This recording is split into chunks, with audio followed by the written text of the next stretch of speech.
Nah, halo Langjati. Ya, halo. Kita lanjutkan lagi sesi-sesi yang masih ada atau teman-teman ini masih banyak yang penasaran ini yang. Nah, di sini bahasan yang pertama dulu mengenai lanjut dari sesi yang sebelumnya mengenai antara mindset sukses dengan energi kesuksesan itu didulukan yang mana? Apakah kita harus berpikir dulu atau kita membangun energi yang gede dulu? Ya saya kira tetap segala sesuatu dimulai dari yang real dulu, Mas. Jadi kita ciptakan mindset sukses dulu. Oh, oke. Jadi kita banyak melihat, mengamati, mendengar. Orang sukses itu seperti apa kan seperti itu. Betul. Biasanya dari hal-hal tersebut merujuk pada potensi akhirnya muncul sebuah keinginan dari kita kan seperti itu. Ya. Ingin sukses. Kan beda kalau kita tidak ingin. Kita melihat orang sukses misalnya, saya tidak suka orang sukses seperti itu, saya pengen hidup biasa-biasa saja. Ada seperti itu. Ada. Iya, benar. Maka kalau kita sudah merujuk pada mindset sukses dulu, maka akan ada ketertarikan. Oke. Setelah ketertarikan, maka akan ada yang namanya perbuatan atau tindakan kan seperti itu. Setelah ada tindakan, maka kita melakukan. Nah, di situ baru indikasi-indikasi untuk orang sukses itu bagaimana. Maka baru kita menciptakan energi kesuksesan yang ada dalam diri kita. Contoh, orang sukses itu adalah orang-orang yang cenderung tidak melekat dengan hal-hal yang berbau materi. Dia sangat ringan dalam melihat energi dari materi tersebut. Contohnya seperti uang kan seperti itu. Maka kita juga akan berupaya untuk menciptakan energi yang ada di dalam diri kita itu untuk selaras dengan hal-hal semacam itu.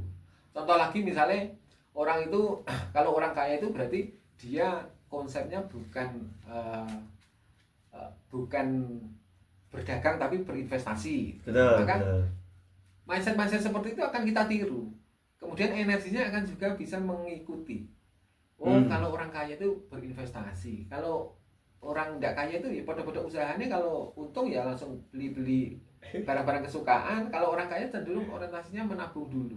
Menabung itu saja ada batasannya, kalau orang kaya kan seperti itu. Iya. Di batas tertentu dia harus investasi kan seperti itu. Jadi ada step-stepnya. Maka dari mindset, keinginan, dan tindakan itu tadi baru memunculkan energi. Karena di setiap tindakan itu pasti ada semangat.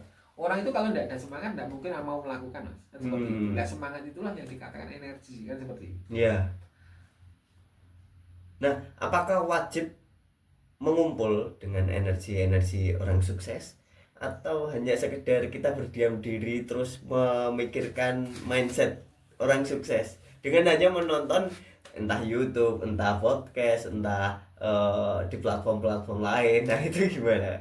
Kenyataannya pada saat kita tuh ngumpul dengan orang sukses, bisa jadi potensi untuk tidak sukses itu tetap ada kan. Iya, ada. Kalau kita ngumpul sama orang sukses, potensi sukses ya tetap ada. Jadi sebetulnya itu bukan pilihan. Terus berdiam diri tanpa berupaya ya sama saja. Maka kalau memungkinkan, bagaimana kita merujuk pada nilai kesuksesan, yaitu tadi kita punya keinginan.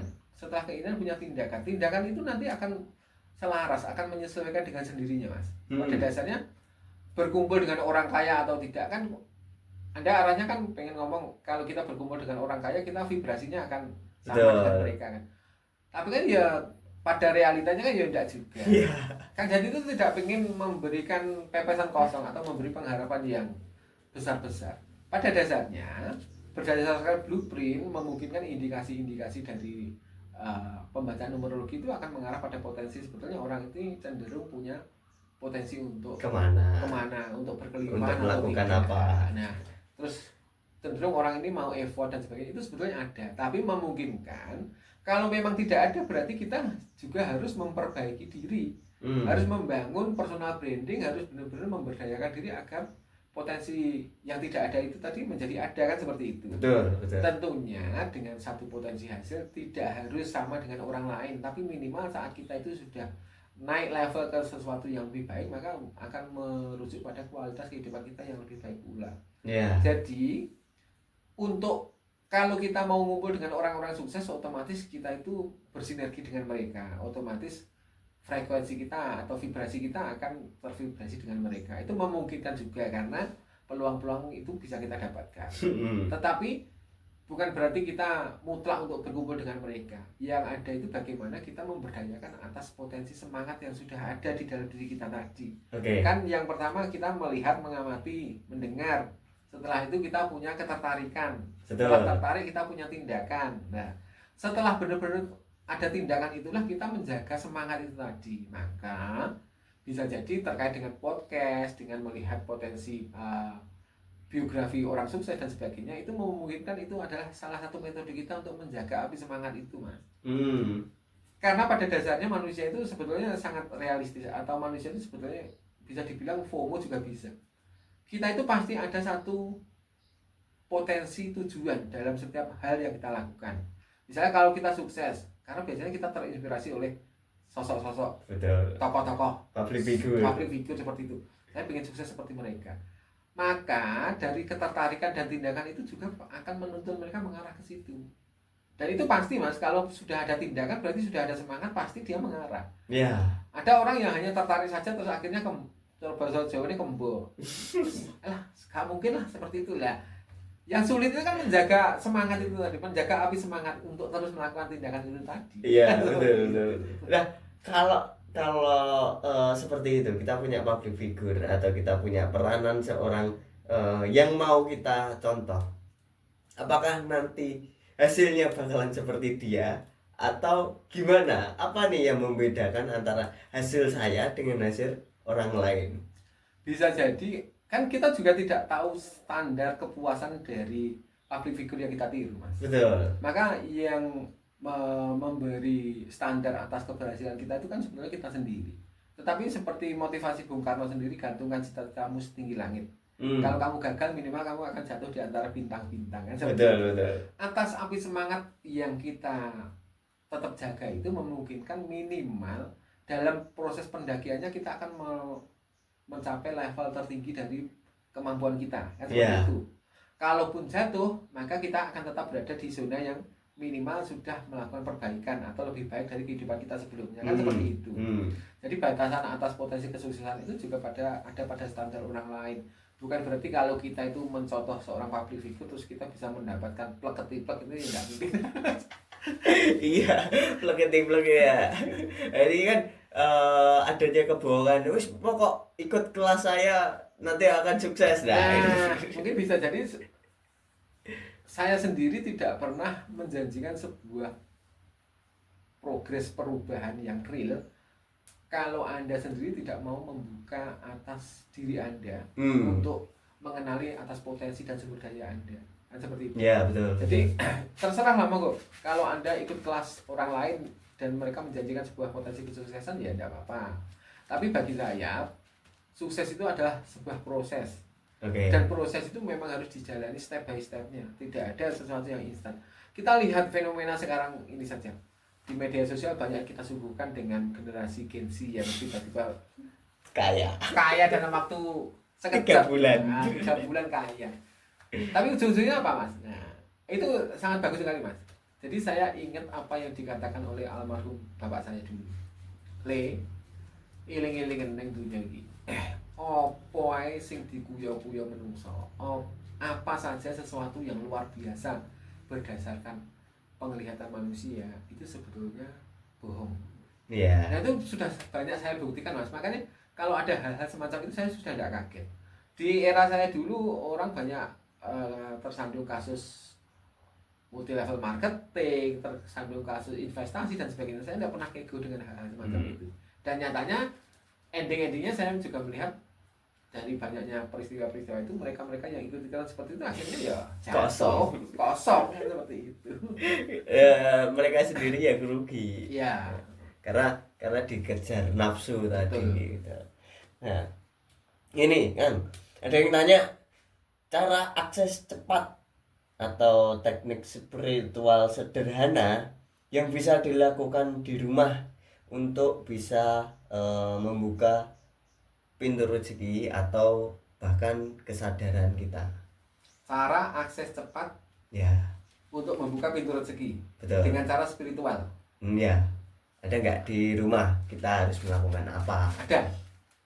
Yang paling bagus sekali adalah dengan cara kontemplasi. Nah, kontemplasi itu ya juga termasuk meditasi juga bisa, tapi kontemplasi itu arahnya cenderung bagaimana kita itu berkomunikasi dengan diri kita sendiri. Ya kan seperti itu.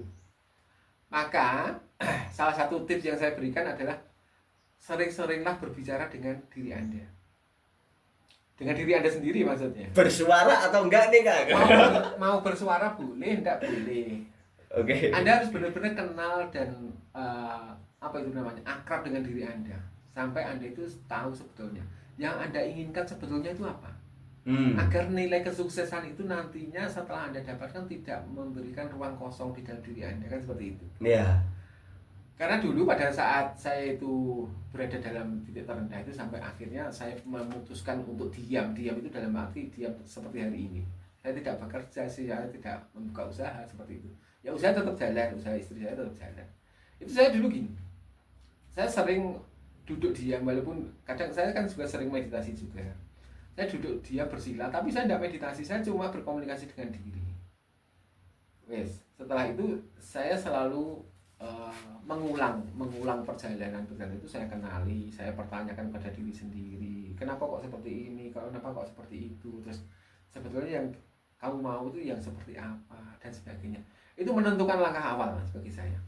Kemudian prosesnya berada pada fase saya menemukan sendiri atas jawaban dari diri saya sendiri. Saya itu merasakan bahwa diri saya itu ngomong kepada saya.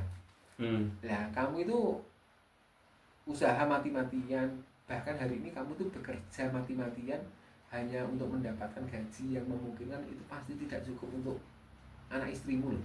Betul. Kenapa pola itu terus kamu ulangi terus? Apakah kamu itu masih ingin terjerembab pada kondisi yang sama? Iya ya, selama ini saya sudah mati-matian pontang-panting gak karuan, itu hasilnya tidak pernah cukup, kan gitu. Iya. Sampai pada satu titik, apa berarti Tuhan itu menginginkan saya untuk tidak bekerja ya? Aku kan gitu kan. Nah ini makanya ini bukan untuk ditiru ya, Iya, tapi iya. kalau praktek kontemplasinya silahkan dilakukan. Tapi apa yang saya ceritakan bukan untuk ditiru, ini hanya ilustrasi saja. Sampai pada akhirnya saya, oh iya wes, ini berarti benar. Berarti Tuhan ini memang menyuruh saya untuk diam, untuk tidak bekerja, untuk tidak melakukan apa-apa. Dalam arti tidak melakukan apa-apa itu dalam tanda kutip loh ya, bukan berarti kita itu terus. Akhirnya saya habis bulan saya itu, karena terakhir saya bekerja di rumah makan Mas. Iya.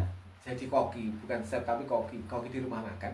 Akhirnya akhir bulan saya menetapkan langkah dan memantapkan diri saya untuk saya resign, mengundurkan diri. Saya bilang pada majikan saya, kok nanti habis gajian saya mau resign kok. Ya kenapa? Saya itu punya tanggungan 2 anak yang sekolah SMA, 1 SMP, 1 SMA, dan 1 anak kecil di SD. Dengan gaji seperti ini, saya bukan berarti meremehkan gaji dari tempat toko, tapi saya yakin saya masih ke pontang-panting. Sementara waktu saya habis di tempat pekerjaan ini. Betul. Jadi saya resign dengan hormat, dan saya bukan berarti saya tidak suka kerja di sini, tapi harus ada sesuatu yang harus saya perjuangkan lebih dari ini ya seperti itu. Akhirnya majikan saya juga memahami itu. Iya saya paham kondisi kamu, keadaan kamu, ya tidak apa-apa. Nah, terus kamu rencanamu mau ngapain setelah ini? Ya saya tak coba kembali ke jalan lah, maklar apa-apa gitu. Yang penting nanti pasti sama Tuhan pasti ada saja yang namanya rezeki. Ya bisa. Semoga sukses kan gitu. Betul. Begitu selesai bulan, saya dapat gajian, saya pamit. Saya terus diem saja di rumah. Wes, cobalah diem saja.